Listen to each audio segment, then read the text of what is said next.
Al-Mukarram, teman kami Dr. Kiai Haji Abdul Ghafur, Al-Mukarram Dr. Kiai Haji Mukhlis Hanafi, Al-Mukarram Dr. Ahli Bahasa Bapak Sriyanto, para kiai yang kami hormati.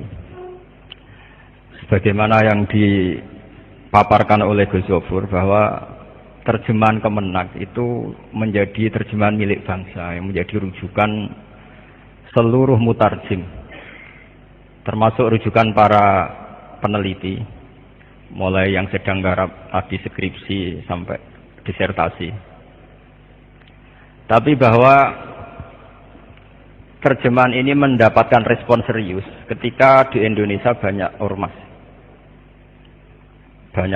banyak LSM dengan tanda kutip kepentingan masing-masing. Kemudian nyari justifikasi itu lewat ayat-ayat Quran. Misalnya saya pernah membaca di buku-buku yang agak-agak sekulerisme atau liberalisme. Mereka mengutip terjemahan Kemenak juga, innal ladzina amanu wal ladzina hadu wan nasara was-sabiina man amana minhum billahi wal yawmil akhir, dan seterusnya. Dan di situ memang hanya diterjemah mereka yang iman, mereka yang Yahudi, Nasrani dan sebagainya, gini-gini, bla bla bla, pokoknya yang iman dan amilah solihan itu falahum ajruhum inda rabbihim. Sehingga mereka dengan leluasa mengira bahwa faham penyamaan agama itu ada dalilnya. Ini mohon sama Pak Mukhlis juga tim Lajnah, apakah harus diberi catatan kaki bahwa itu untuk masa sebelum bi'tsati Rasulullah Muhammad, atau sebagaimana sebagian mufassir mengatakan innal ladzina amanu itu zahiron, yaitu malah di situ disebut orang munafik, terus wal ladzina seterusnya, terus falahum ajruhum setelah taubat. Ini mohon juga diperhatikan karena ini sudah jadi justifikasi faham-faham liberalisme. Begitu juga misalnya kita tidak pernah mendapat kejelasan, padahal ini sudah jadi kebanggaan umat Islam seluruh dunia, yaitu di ayat waja'ilul ladzina taba'uka fawqal ladzina kafaru ila yaumil qiyamah. Itu yang ayat sebelumnya, idqala wa ya Isa inni mutawaffika wa rafi'uka ilayya wa mutahhiruka minal ladzina kafaru waja'ilul ladzina taba'uka fawqal ladzina kafaru ila yaumil qiyamah. Di situ diterjemah bahwa Allah adalah zat yang akan menjadikan pengikut Isa di atas orang-orang kafir ila yaumil qiyamah. Itu ada terjemah yang menyebut bahwa itu umat Islam, karena fawwah ma tabi'ahun nasara, bahwa hakikat orang Nasrani itu tidak pengikut Isa. Tapi banyak juga umat Islam seluruh dunia yang sudah bangga bahwa ini menunjukkan bahwa mulkun nasara itu akan lebih abadi ketimbang mulkil Yahud. Sehingga mereka menafsirkan pengikut Isa dengan dalam kurung Nasrani itu akan lebih berjaya ketimbang orang Yahudi. Itu mulai Syekh Nawawi Banten sampai Imam Baghawi sampai beberapa mufassir dulu, semuanya seperti itu. Dan umat Islam seluruh dunia bangga karena ini dianggap bagian dari mukjizat Quran, bahwa ternyata betul bahwa tren-tren negara yang kuat adalah Nasrani, dan orang Yahudi sekarang satupun negara nggak punya Palestina, ngerebut Palestina itu Israel yang masalah sampai sekarang.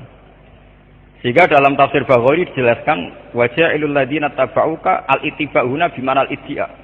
Tapi bukan hakikatul ittiba, karena nggak mungkin seseorang ngikuti Nabi Isa kemudian secara salah besar-besaran malah menganggap dia Tuhan. Ini juga menurut saya PR. PR ketiga, saya sering matur sama Gus Ghafur, mungkin di ahkam fikih. Kalau itu jawabannya mudah saja karena hukum fikih itu familiar di pembaca-pembaca Indonesia. Saya pernah matur sama Pak Zarkasi ketika beliau mampir di rumah saya. Misalnya ayat yang mau tidak mau kita nerjemah sederhana saja, misalnya ya ayuhan nabiyyu idza talaqtumun nisaa fatallikuhunna li'iddatihinna wa ahsul iddah. Tentu dalam bab fikih mereka tahu bahwa jangan mentalak perempuan saat haid atau saat tuhur sing digauli saat tuhur.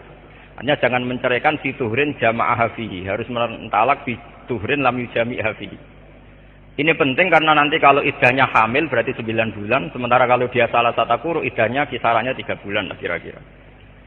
Sehingga Ini kalau kita hanya terjemah fatallikuhunna li'iddatinna, maka talaklah dengan menghadapi iddah yang wajar.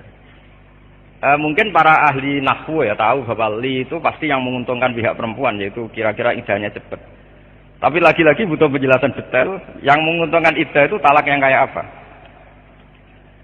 Pernah sama tergitu sama Gus Zofur, kata beliau nanti kalau dijelaskan jadinya ada terjemah tapi tafsir.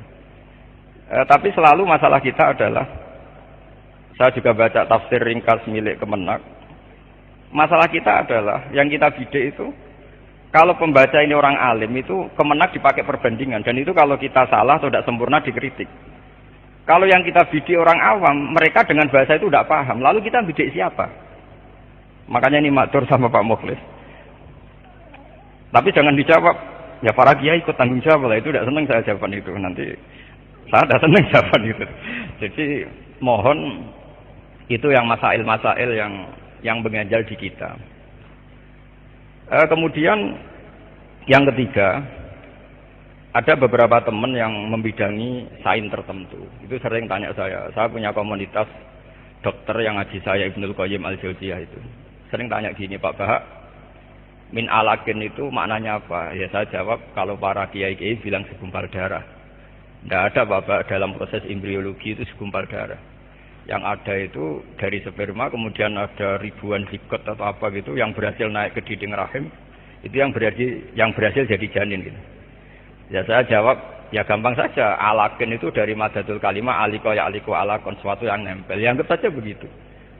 Kalau terpaksa maknanya segumpal darah itu urusan sastra. Memang secara balaghah bisa saja kalau kita sedang taubeh bilang manusia itu pembawa WC ngalor ngidul gitu. Tapi kalau sedang kita madhah bilang manusia itu roh akbar karena fi a'la iliyin misalnya. Dan itu biasa saja di Quran manusia dipuji laqad khalaqnal insana fi ahsani taqwim. Tapi ketika mereka buruk diingatkan bahwa manusia itu zaluman jahula atau macam-macam lah. Jadi itu sejenis, manusia itu diciptakan dari sejenis segumpal darah atau materinya sejenis itu. Jadi tidak harus itu dalam proses embriologi. Apapun itu ini juga lagi-lagi butuh jawaban. Karena bagi peneliti ilmu tertentu itu mereka yakin betul dengan ilmunya. Itu ketika mendapati terjemah tidak seperti itu pasti kaget. Karena itu disiplin ilmunya. Kita juga sering mendengar misalnya beberapa pakar sosial, termasuk Ibnu Khaldun misalnya. Dia meyakini bahwa agama itu harus konsensus, kata beliau. Kata beliau karena mengutip hadis ma ba'atsallahu ta'ala nabiyan illa fi ma'natin min qaumi. Terus beliau mengutip Quran juga ketika kaumnya Nabi Syuaib tidak berani menyiksa Nabi Syuaib karena alasannya walau la rohtuka la rojamna kawama anta aliyah Nabi Aziz. Andaikan saya tidak mengingat komunitas kamu yang kuat, pasti kamu Syuaib sudah saya rajam. Itu kan mirip ketika Rasulullah karena beliau suku Quraisy, maka beliau fi manatin min qaumi. Lalu pertanyaannya adalah beberapa ayat yang menyebut angka atau menyebut komunitas itu sebetulnya al-isyarah bil ba'di atau zikrul ba'di wa iradatil kul, apa ya masalah waqi'atul aini. Itu memang mengganjal kita.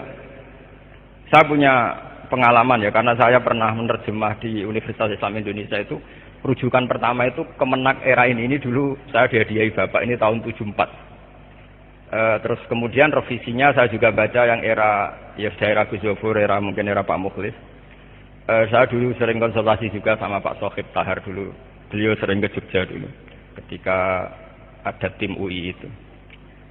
Itu mesti pertanyaannya di mata para spesialis ini memang kelihatan ada masalah. Seperti tadi misalnya saya yang diutarakan Yai tadi, misalnya wataros samsa idza tolaat, ada yang idza tolaat idza ghorobat dan seterusnya. Saya pernah baca dalam kitab Husnul Hamidiyah, itu mu'alifnya komentar begini, kamu melihat matahari tenggelam fi ainin hamiatin. Tapi bukan berarti itu satu fakta. Dalam pandangan mata seperti itu, tapi tidak faktanya tidak seperti itu. Terus Husnul Hamidiyah cerita fakta tentang menurut ilmu astronomi. Begitu juga misalnya ayat watarol jibala tahsabuha jamidatan wa hiya tamurru marra sahab. Itu ada ulama mengatakan itu nanti di akhirat. Tapi saya melihat tafsirnya Sayyid Habib Salim Asyadiri mengutip dawuh Habib Alawi, Enggak, itu di dunia pun sekarang bumi itu berputar. Kalau itu di akhirat enggak. Fa inna fil akhirah la husbana fiha katanya. Kan ada kata tahsabuha, kamu mengira. Di akhirat tidak ada husban, semuanya ilm, yakin. Nah, saya mohon dari Bapak Mukhlis, kejanggalan para spesialis ilmu itu cara ngadopsi kemenak kayak apa. Kalau targetnya awam, yaitu tadi resikonya kita harus memberi penjelasan yang gamblang. Karena kalau enggak paham. Tapi kalau yang dididik orang alim, kita harus memilih dari sekian pilihan-pilihan tafsir di Al-Kutubil Mu'tamadah, milih yang mungkin dalam konteks Indonesia membangun. Sampai sekarang saya sebagai tim terjemah itu, tim tafsir, nggak pernah paham misalnya ayat walaqad fatanna Sulaimana wa alqaina ala kursihi jasadan summa anab. Itu kalau di Kemenak Sulaiman diuji badannya lemas itu saja karena kerajaannya hilang. Tapi kalau di cerita-cerita tafsir kan macam-macam lah, mulku Sulaiman fi khotamihi, terus khotamnya hilang karena ada jin yang mendo-mendo macam-macam lah, enggak klenek-klenek gitu, seru banyak. Tapi itu kan yang neklaris. Ini kan kalau dianggap salah kan kasihan. Ya. Nah, yang Israiliyat lebih banyak lagi tentang misalnya inna hadza akhilauti suwati suwana na'jah wal yana ajatu wahidah, itu kan ceritanya semua mubalagh itu diuntungkan. Cerita Nabi Dawud punya istri 99, terus Uria punya istri 1. Itu masih diminta. Karena pikiran Nabi Dawud, saya sudah punya 99, tapi tidak ada yang kayak itu gitu. Semacam-macam lah bumbunya gitu. Tapi apapun itu kita harus memilih itu apa gitu.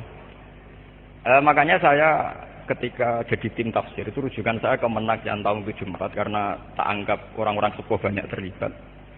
Kedua, muntakhobnya Lajnah, muntakhobnya Gus Zofur itu yang miliknya Lajnah Tafsir Al-Azhar itu. Ketiga, beberapa tafsir Mu'tamad kayak At-Tabari dan sebagainya. Tapi saya terus terang Pak Mukhlis itu saya nggak pernah meninggalkan terjemah Kemenak karena saya sangat-sangat Indonesia. Meskipun saya tidak ikut punya jargon Islam Nusantara, tapi saya sangat-sangat Indonesia. Sehingga saya pikir karena yang di Kemenak orang banyak, yang alim banyak, yang spesialis ilmu banyak, sehingga saya memilih itu. Bagaimanapun diputuskan orang banyak itu jauh lebih kredibel karena ada kontrol, ada gesekan, ada perdebatan, ada macam-macam. Saya kira cukup sekian. Saya kembalikan Pak Dr. Ridwan Hambali untuk nanti di share lagi mana ini nanti jawabannya. Terima kasih. Terima kasih kepada